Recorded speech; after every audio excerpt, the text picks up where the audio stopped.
How's it going? Today I'm getting 100% of the achievements in another game. This time it's Forgive Me Father, which is a boomer shooter with an art style that's a mix of 3D and 2D comic book art. The enemies and locations in this game are also Lovecraftian themed, which I like a lot.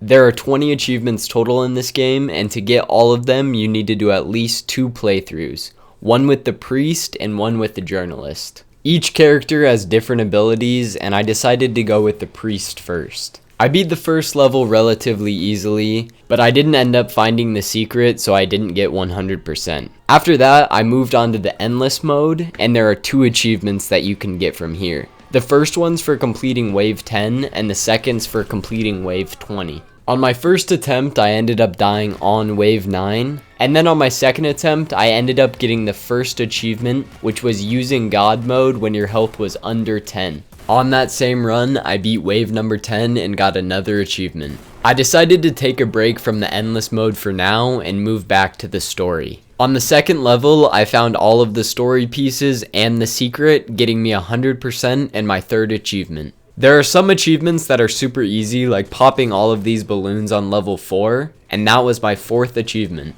I got another achievement on the rooftops level by stunning 4 enemies with the priest skill. I was gonna have to play this level again because I only got 6 out of the 7 secrets. It turns out that the one secret I was missing was in the starting room. I ran back through the level one more time, getting the rest of the secrets, and then I finally got the 6th achievement.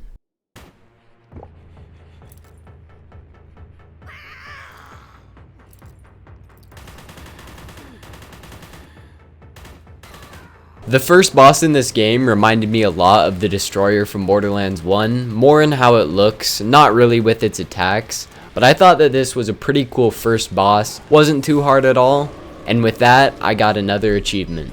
I also really liked the cutscenes between the chapters because it stayed in that comic book art style. The 8th achievement was a relatively easy one. All you had to do was shoot this bullseye while standing in this shooting range. Next up is the Chapter 2 boss fight. This one's a bit more unique. You had to break these crystals, which would in turn break the shield surrounding the boss. I used God mode here, so I wouldn't have to worry about taking damage from the spinning walls. And just like that, the second boss is down, and now I have my 9th achievement. Another easy achievement is on the level forest. You just have to beat it without killing a single enemy, and because I knew about this beforehand, I got it done on my first try. I decided to replay this level to go for another achievement. This time I had to beat a level without getting hit, and this was the perfect level to get that achievement as well. I decided to go back to one of the first levels in the game because I never got the secret weapon. The Tormentor can be found in a few different levels, and it is easily the best gun in the game. It seems to one-shot every enemy in the game. I'm not sure about bosses though. After you use all of the bullets, it gives you the achievement, the Holy Gun. I'm sure that there was probably a more efficient way to do this, but the next achievement I was after was completing a level at 1 HP. I did this on level 1 and would get hit once by an enemy and then pick up a small health thing on the floor and rinse and repeat. I made it to the end of the level and used God mode to fight off the enemies. I got so close, I was at 1 HP at the very end, but I got overwhelmed and ended up dying. On my next attempt, I was able to make it back, and this time I used God mode and then ran up the stairs to give me some distance between the enemies. I was able to take them out at a safe distance. I then scooted against the wall to avoid this health pack and finished the level at 1 HP. That was achievement number 13, and I decided to head back to the endless mode to get my 14th achievement. I didn't talk about this much, but the level up system in this game is very cool. There's a lot of different gun combinations you can make, but I didn't want to spoil too many in case you decide to play the game yourself. And after about 30 minutes, I got the achievement for completing wave number 20. There's no achievement for this level, but I wanted to show it off because I thought it was pretty unique. You're in a scuba suit, and the only gun that you can use for this level is the harpoon gun. Directly after that is the third boss of the game, which is the big ugly fish, and in my opinion, this is my second favorite boss in the game. This boss easily has the best arena in the game. You have to move around to these different islands or else they'll flood. He also has some pretty cool water attacks. They're not super hard to dodge, but they are very fun to dodge. And there's achievement number 15. Here's another level I wanted to show off just because of how cool this background design is.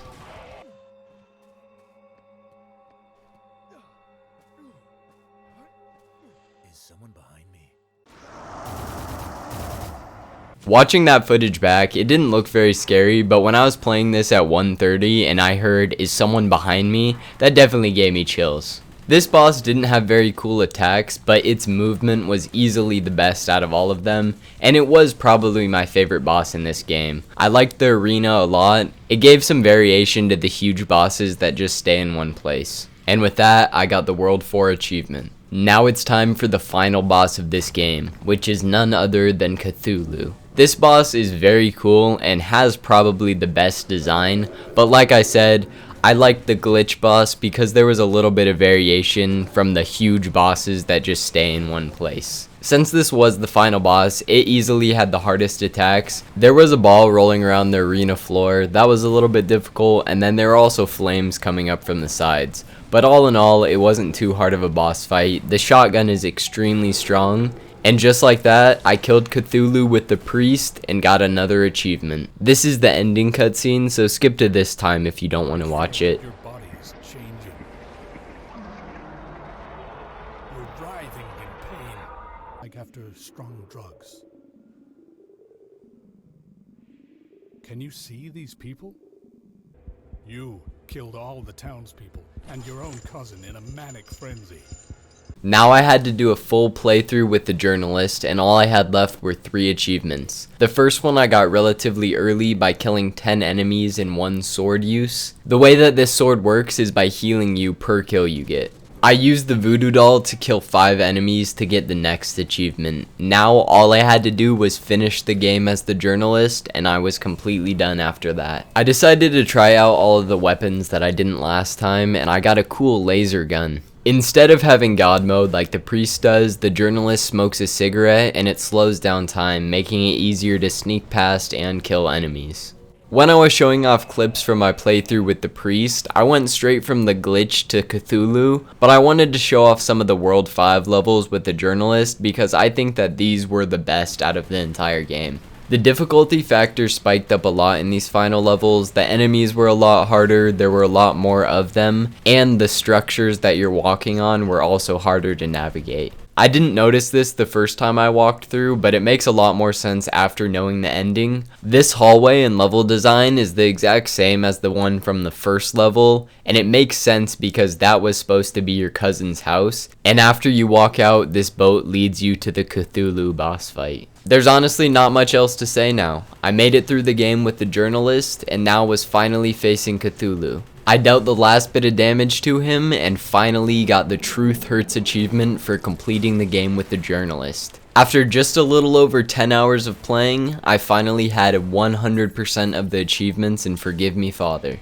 This was a relatively quick game to 100%, and I had a great time playing it. It was a good variation from Borderlands, and it honestly had a similar feel. Not with the looter shooter aspect, but just the look of it did remind me a little bit of Borderlands. Thank you so much for watching. I hope you enjoyed this. I know it's not my normal Borderlands content, but I do want to branch out a little bit and post a different game every once in a while. It's not going to be all the time, but I will have a video where I 100% Cuphead coming out soon. And then after that, my next game that I'm 100%ing is Tina's Wonderlands, which I'm excited about as well. Besides videos about 100%ing different games, I'll have lots of normal Borderlands content between all of that. But I would like to hear what Borderlands game you'd like to see me 100% next, between Borderlands 1 and the pre-sequel. Again, thank you so much for watching. I really appreciate it. Have a great rest of your day.